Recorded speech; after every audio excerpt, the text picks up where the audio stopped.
Selamat pagi Bu. Selamat pagi. Bagaimana kabarnya hari ini Bu? Luar biasa, alhamdulillah masih sehat. Mungkin.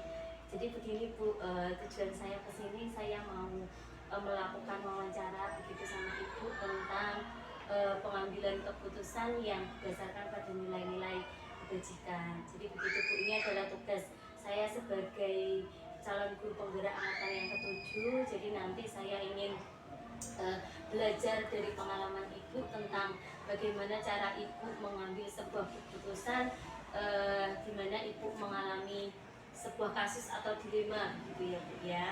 Jadi itu adalah apa itu kegiatan saya di LMS di modul yang 3.1. Jadi langsung di Ibu ya. Jadi begini Bu, saya mau bertanya, apakah Ibu itu pastinya sebagai kepala sekolah sudah lama itu pasti sudah mengalami banyak kasus atau mengalami banyak permasalahan gitu ya Bu ya. Nah ini yang ingin saya tanyakan itu, apakah pernah Ibu dihadapkan pada suatu kasus yang dimana Ibu itu harus mengambil keputusan yang keputusannya itu memang di antara dua pilihan begitu Ibu? Apakah pernah Ibu? Ya, selama saya menjadi kepala sekolah ya, tentunya banyak sekali permasalahan-permasalahan ya. Dan kami pun dalam pengambilan keputusan tentunya kami ini karena kami itu harus bersifat demokratis untuk ada musyawarah dengan guru-guru. Kalau ada permasalahan kami sampaikan kepada teman-teman guru dan nanti teman-teman guru itu memberikan masukan-masukan. Nah, masukan-masukan yang banyak itu kami tawarkan lagi, ternyata kita ambil, ada segi positifnya juga ada segi negatifnya. Nah, salah satu contoh yaitu kegiatan pembelajaran, di mana kegiatan pembelajaran ini dilakukan di luar sekolah.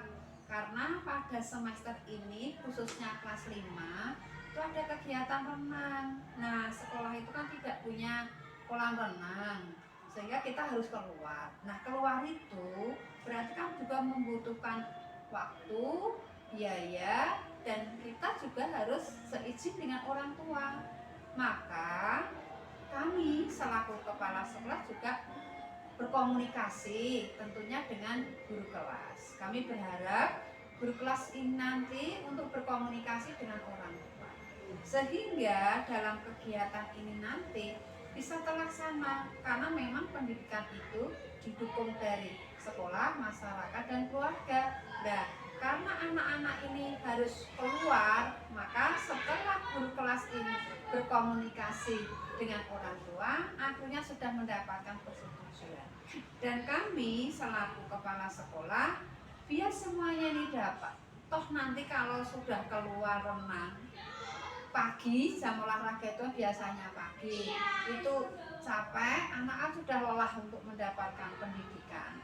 Maka kami komunikasi dengan guru kelas supaya kegiatan pembelajaran dulu ini dilaksanakan di pagi hari, sedangkan kegiatan olahraganya karena keluar dan nanti ke kolam renang, maka kami alihkan dengan musyawarah tadi untuk siang hari, sehingga pagi pelaksanaan kegiatan pembelajaran dulu, baru 4 jam terakhir digunakan untuk perjalanan sampai menuju ke kolam renang. Dan ini pun tadi sudah komunikasi dengan orang tua, dan orang tua menyetujui secara otomatis karena kesananya itu juga butuh waktu dan biaya, sehingga orang tua pun mendukung.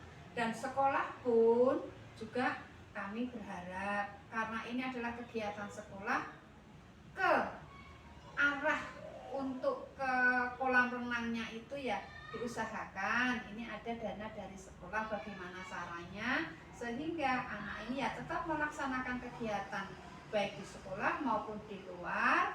Naik transportasinya diambilkan dari biaya dana dari sekolah, sehingga setelah anak-anak mengikuti kegiatan pembelajaran kemudian keluar rumah, siangnya orang tua karena sudah dikomunikasikan bisa langsung menjemput dan juga yang tidak dijemput orang tuanya kembali ke sekolah dengan dinaik kendaraan yang bersama-sama itu, baru orang tua langsung menjemput ke sekolahan.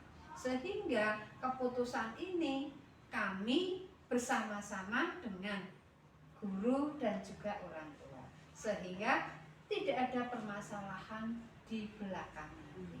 Mungkin itu hanya sekilas yang sementara ini permasalahannya harus melaksanakan kegiatan pembelajaran sesuai dengan semester ini ada renang harus keluar, itu sementara hanya itu aja. Jikalau nanti mungkin Bu Febriana ini membutuhkan yang lain, kami siap membantu karena memang ini sudah dilaksanakan di sekolah dan alhamdulillah berkat kerjasama, komunikasi, musyawarah itu akhirnya kegiatan pun bisa berjalan dengan lancar, baik yang di dalam maupun yang di luar. Begitu Bu Febri, mungkin ada yang lain. Iya Bu, berarti itu tadi ada kerjasama begitu ya Bu ya, dari kepala sekolah, kemudian guru dan juga orang tua murid. Jadi semuanya itu terlibat dalam pengambilan keputusan begitu ya Bu ya. Nah ini yang ingin saya tanyakan lagi Bu nih.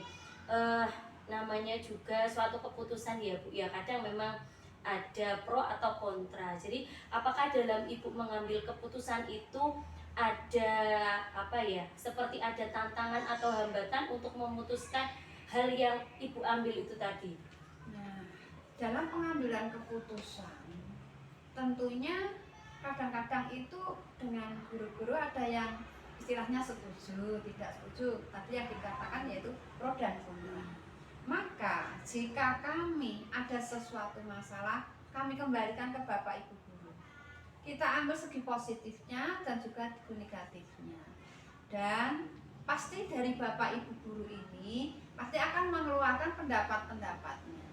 Kita ambil yang terbaik itu seperti apa, dan tentunya nanti ada segi negatifnya itu seperti apa. Nah, kemudian berdasarkan masukan-masukan itu, maka suara terbanyak kita jadikan keputusan. Jikalau mungkin ada teman guru yang tentunya kan juga namanya orang itu berbeda-beda ya, sehingga harus istilahnya mau mengambil keputusan itu tadi dengan hati nurani yang luhur, dan ada yang diambil hikmahnya, tentunya yang baik dipakai, yang mungkin ada segi negatifnya tidak dipakai. Dan bagi Bapak Ibu guru ini yang mungkin kontra, tentunya dia mungkin juga akan dalam batinnya mungkin saya ini menurut perasaan saya juga, oh ternyata berdasarkan musyawarah dari teman-teman, ternyata keputusan itu mungkin lebih baik daripada yang pribadi, sehingga Bapak Ibu guru secara otomatis mau menerima dari keputusan bersama. Karena dengan adanya keputusan bersama ini, suara itu akan semakin bulat, dan tentunya yang kontra tadi perlahan-lahan insya Allah itu pasti akan mengikutinya begitu. Sehingga yang program melaksanakan dan ini bisa melaksanakan, dan akhirnya keputusan itu bisa dilakukan dan tidak ada yang merasa bersalah. Saya kira Bapak Ibu guru itu khususnya di SD Negeri 2 ini semuanya itu seandainya inspirasinya, idenya itu mungkin kok tidak kita terima, itu mau menerima, karena tentunya yang paling segi positifnya yang paling banyak lah itu yang digunakan, sehingga keputusan itu bisa dimanfaatkan untuk seluruhnya. Begitu Mbak. Berarti itu adalah keputusan yang terbaik begitu ya, ya, karena kami memanfaatkan musyawarah mufakat, yaitu demokrasi ya di dalam kegiatan. Sebagai profil Pancasila ini kami juga sila keempat yaitu kemanusiaan kerakyatan yang dipimpin oleh kebijaksanaan dalam permusyawaratan perwakilan. Itu memang kami tidak mengambil keputusan secara absolut, hanya kemauan saya sendiri itu saya tidak pernah. Tapi saya minta masukan-masukan, terutama tentunya dengan Bapak Ibu guru yang senior-senior, usianya sudah tua dan pengalamannya itu lebih banyak dibandingkan dengan saya. Begitu Bu Febri. Berarti itu termasuk ke dalam prinsipnya Ibu dalam mengambil keputusan gitu ya. Iya. Berarti bagaimana Ibu mengambil keputusan itu dengan cara musyawarah, kemudian mempertimbangkan segala pendapat begitu ya Bu ya. Ada segi positifnya dan negatifnya. Nah, jadi pokoknya yang positifnya, negatifnya itu kemudian ditawarkan kembali dan ambil keputusan yang terbanyak dan yang terbaik untuk kedepannya. Begitu ya Bu ya. Dan seandainya mungkin ada teman guru kok punya ide, lah kita juga ambil prioritas yang terpenting, lah itu nanti mungkin idenya ini bisa suatu saat kita laksanakan. Tapi yang penting kita prioritasnya itu yang penting dulu yang mana. Sehingga juga skala prioritas juga kami gunakan. Iya, begitu prinsip ya Bu. Iya. Itu adalah prinsip dalam pengambilan keputusan. Terus ada juga lagi yang ingin saya tanyakan. Nah, jadi tadi kan masalahnya itu adalah terkait dengan bagaimana mengkondisikan pembelajaran baik itu di luar maupun di sekolah itu tetap berjalan, begitu ya Bu ya. Nah, itu kan berarti suatu permasalahan yang memang mau semuanya itu biar dapat benernya ada tapi tidak ada salahnya, begitu ya Bu ya. Kegiatan yang di luar terlaksana, kegiatan yang di dalam juga terlaksana.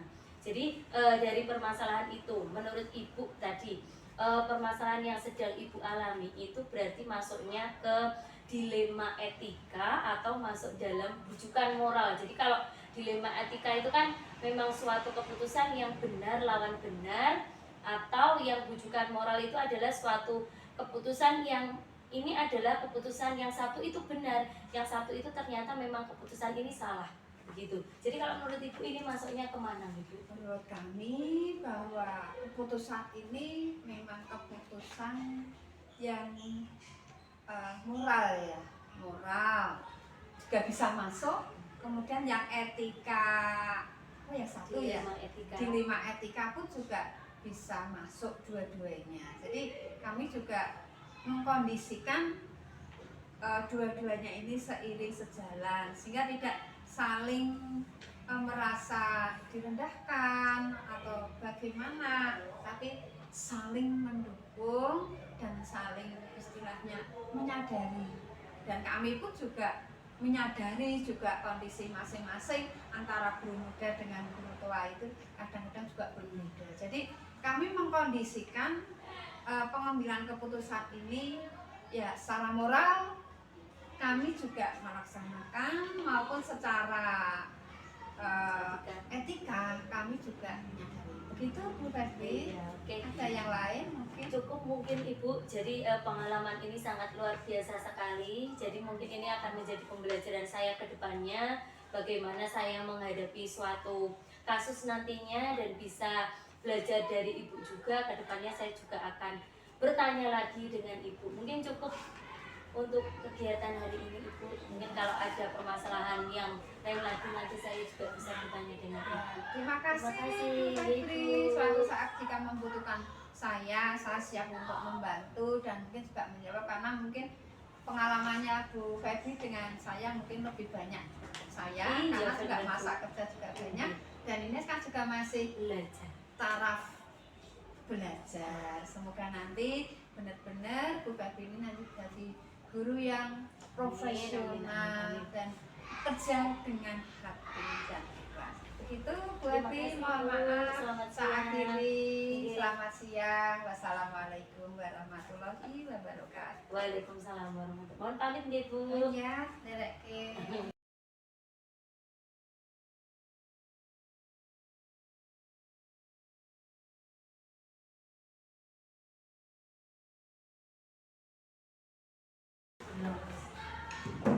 Selamat siang Pak Kuku. Bagaimana kabarnya Pak Kuku hari ini? Alhamdulillah sehat. Lagi sibuk enggak Pak ini Pak? Sudah selesai mengajar. Oke, sudah selesai mengajar. Oke, jadi begini Pak Kuku.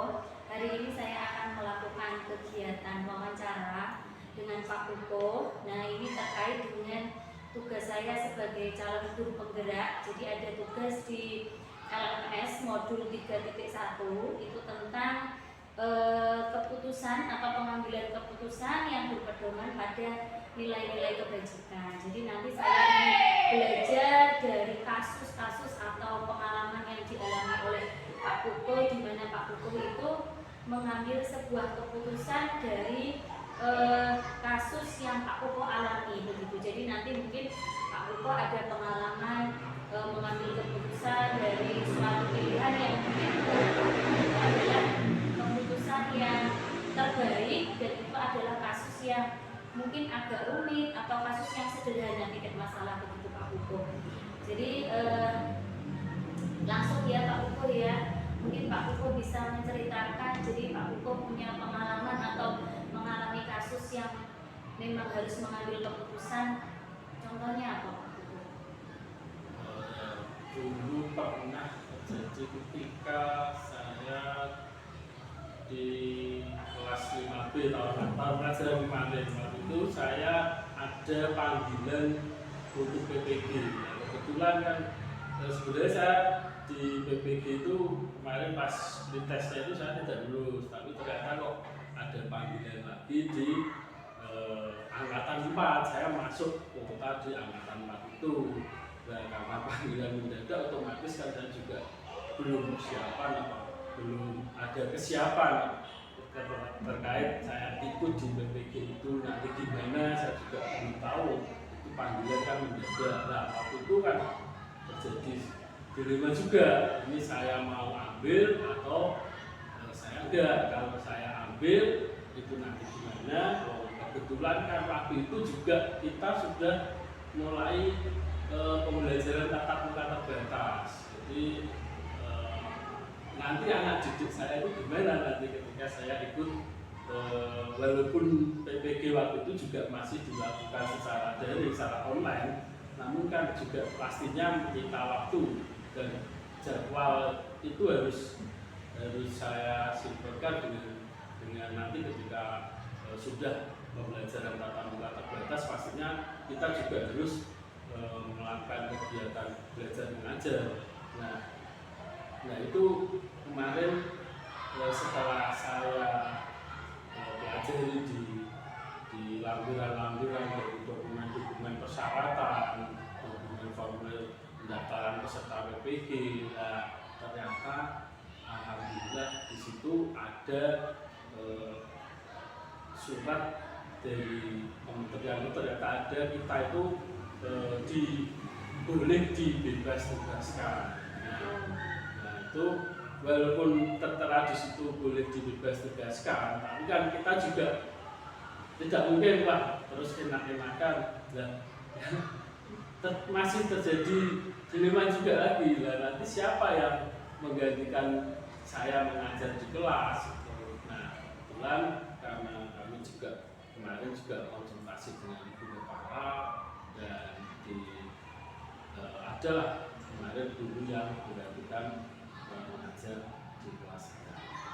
Oke, berarti permasalahannya tadi terkait dengan antara mengajar dan juga melakukan PPG begitu ya Pak Kuko. Nah, oke, tadi Pak Kuko juga sudah menyampaikan bahwa ada orang-orang yang ikut terlibat begitu, atau siapa saja yang ikut terlibat dalam pengambilan keputusan ini atau dalam kasus ini. Jadi tadi disampaikan ada kepala sekolah. Nah, selain kepala sekolah, berarti yang ikut membantu Pak Kuko dalam kasus ini siapa berarti Pak Kuko selain kepala sekolah?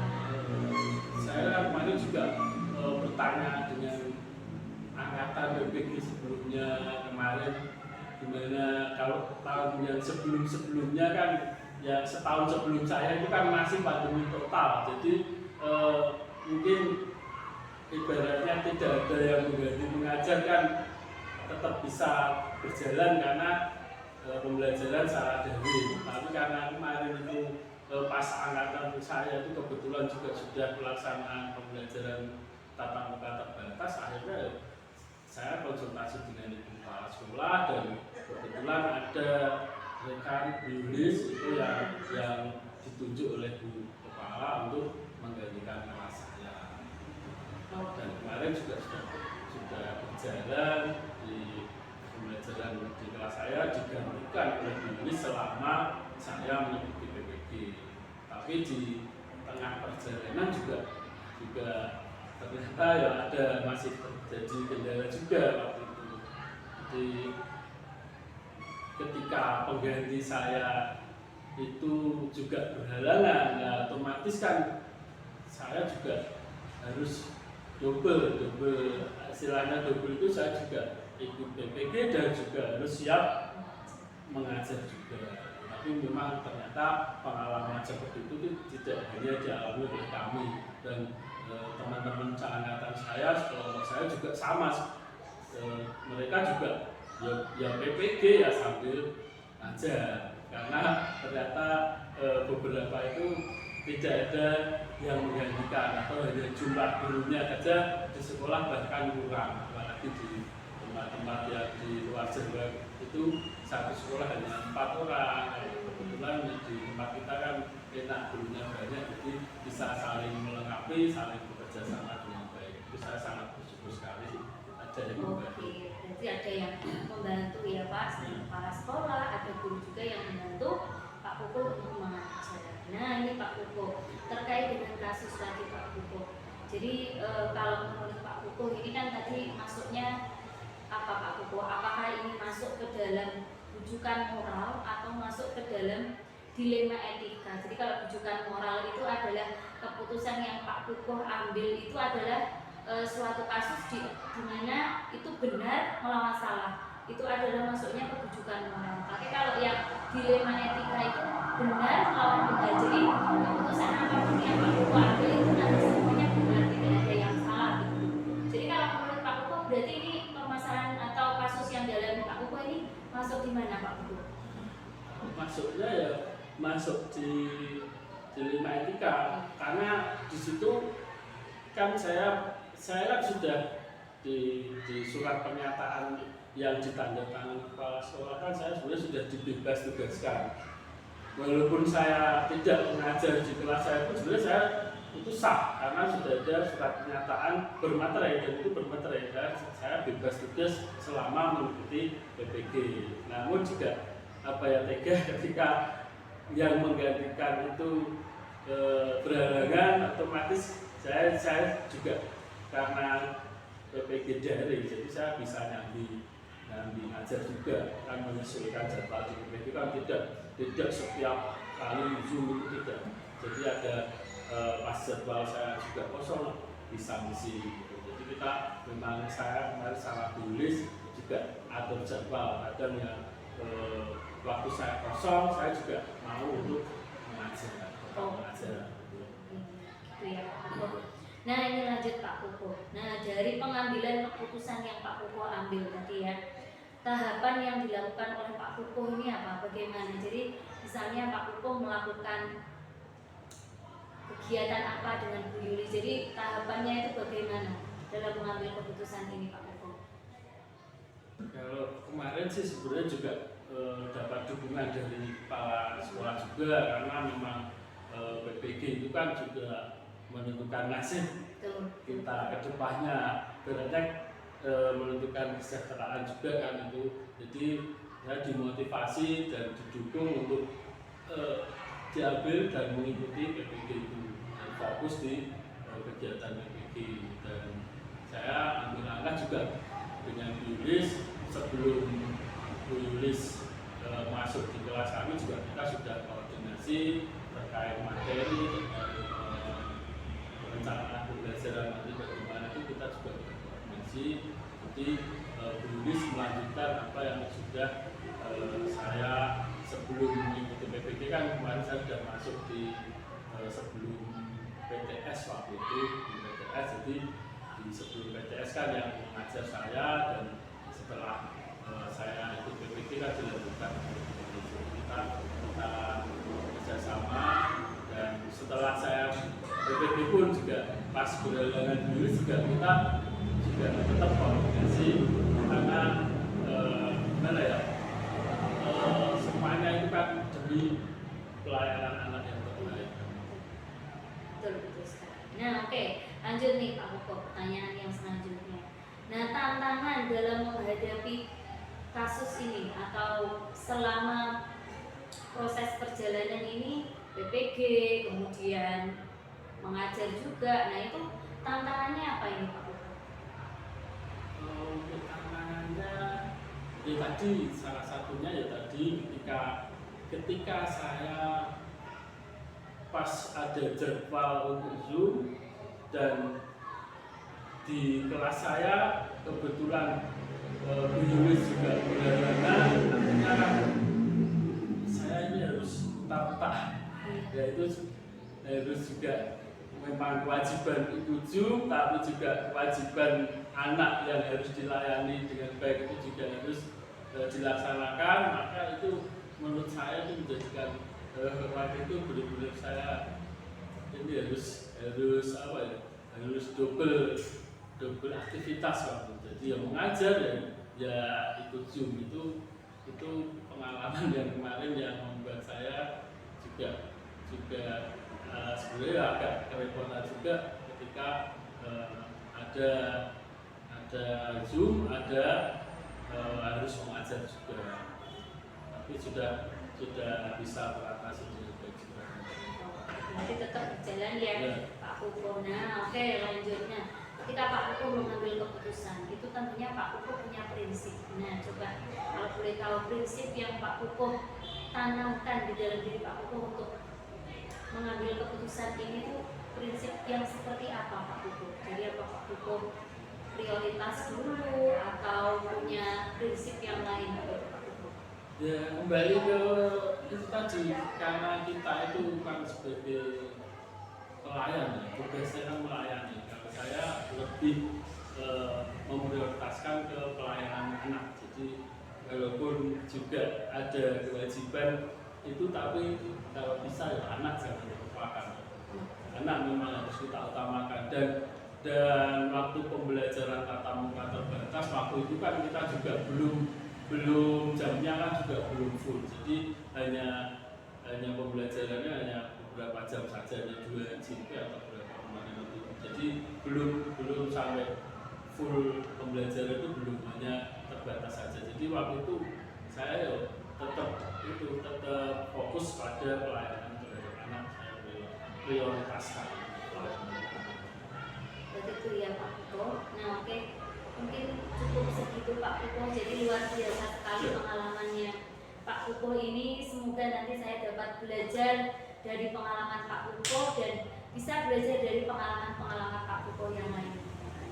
Terima kasih banyak Pak Putu. Semoga kedepannya nanti saya bisa belajar dari Pak Putu dan juga bisa menerima banyak masukan dari Pak Putu.